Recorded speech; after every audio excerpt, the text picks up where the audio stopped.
Nottingham Forest's journey to their current league position has not been an easy one. Under Steve Cooper, the merry-go-round of transfers and the deduction of points left Forest fighting at the wrong end of the table. Santo's appointment and the transfer deceleration has seen Forest put some distance between them and the relegation zone. So how has this triumph been achieved? A key feature to all the teams Nuno has managed is that he wants his team to reach the opposition's penalty box as quickly as possible. When at Wolves, Nuno deployed a 3-4-3 that he later changed to a successful 3-5-2. By adding one more line to the formation, it gave his team the capacity to go higher on the pitch. Although, Nuno believes it's not about the formation. He's a coach that has played many formations: 3-4-3, 3-5-2, 4-3-3, 4-2-3-1, 4-4-2. But his idea never changes. Some managers change their formation to suit the opposition, but Nuno believes in building an identity. Nuno wants his team to control the opposition by building a solid structure without the ball. In an era where teams constantly look to get the advantage on their opposition by pressing from the front, Nuno Espírito Santo does things differently, only completing an average of 1.65 tackles in the opposition's third, and with fewer than one goal conceded per match, only bettered by Arsenal. Espírito Santo's team is built around a solid defensive structure. Out of possession, his team don't allow the opposition to get in behind by pressing high. Instead, they drop back into a 4-4-2 formation. Forest operates a very effective mid-block defense in a 4-4-2. This is extremely effective at preventing the opposition from playing through the Nottingham Forest lines, thus nullifying the advantages of creative players. To do this though, the Forest players must maintain a high level of concentration to keep the spaces between the lines at a minimum. Nuno has installed a high level of communication in the team, as the team must decide whether to press or drop, for which there are certain triggers within the team. From the 4-4-2 defensive block, the forward on the ball side will make a curved run from the inside channel to the outside channel, cutting off a pass back to a defender. For teams that build up with a 3, this has the advantage of neutralizing the advantage of the extra player in the opposition's build-up, tracking the player with the ball to prevent balls being played into the centre midfielders. The narrowness of the mid-block 4-4 restricts passes into the central channels. This is where Nuno's communication comes into effect.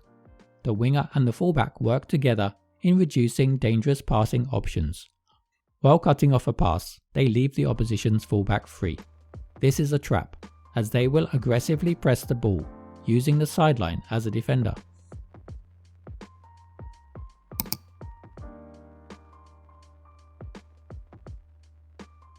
This understanding is key to Forest's defensive rotations. Each player knows that they have to work as a team. When the fullback steps forward to compete for the ball, he has to know that the space he leaves behind will be covered, therefore maintaining that 4-4-2 structure.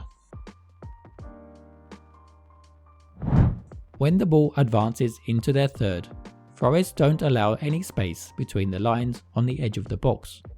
This forces the opposition to play wide, where they will try to overload the Forest fullback. So, in this case, the opposition player will be tracked by the winger. If necessary, the attacking midfielder is ready to move into the midfield line too. Forest's narrow low block 4-4-2 ensures that when a midfielder presses a winger, he does so with the angled run that prevents passes being made into zone 14. Although pressing is not a key principle of Nuno Espírito Santo, pressing is a tactic Forest implement in a 4-4-2 or 4-2-4 structure. During their 4-4-2 pressing in the opposition's third, the winger on the far side narrows and takes up a position diagonal to the ball. This helps to prevent against balls being played into the opposite inside channel. This then frees up the two central midfielders to press the opposition's two pivots man for man. If Forest failed to do this, it would leave one of the pivots free, or a centre-back would need to press leaving holes in the defence. This pressing blocks off the centre, making sure that the opposition play the ball outside. If the opposition switch the ball to the winger on the opposite channel, the defending winger tracks back while the Forest fullback holds his position in the half space, maintaining a solid back line. This sees Forest form a 5-3-2 defensive shape.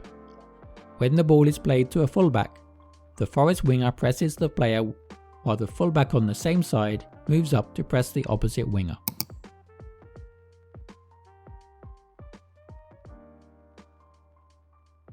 Forest have the lowest average possession in the league, with just 39.5%, and 63% of goal kicks are launched further than 40 meters, which means that Forest usually avoid their third of the pitch in possession. The ball goes long from the keeper on average 19 times per game, and Chris Wood is the target. Forest have won just over half of their aerial duels this season. As he positions himself in the inside channel, the winger on that side will try to get behind for flick-ons, while Gibbs White and another midfielder will get the other side for a knockdown, as Forest look to gain possession and move quickly into the opposition's third. If the keeper can play the ball before the opposition is organised, the fullbacks move up, and one of the pivots move up to the number 10. And this gives Forest either a 2-4-1-3 or a 2-3-2-3 shape in attack. The ball is quickly shifted to a fullback, usually the left back. Forest have attacked down the left 44% of the time this season, and this is where Forest look to exploit the pace and trickery of Callum Hudson-Odoi, who has created 33 chances this season. The defensive midfielder on the ball side moves over to create an overload. If the opposition are playing with a back 5, this will pull the fullback out of position, leaving Callum Hudson-Odoi 1v1. Forest have the least switches of play in the league with 26, preferring to go direct with vertical passes in counter-attacks. This often draws fouls from the opposition. From the resulting free kicks, Forest have scored 5 of their 29 league goals this season. Of course, Forest can take care of not losing matches by being solid, but without Chris Wood, who has 12 goals, they would not be winning matches and currently sitting in third place. Thanks for watching.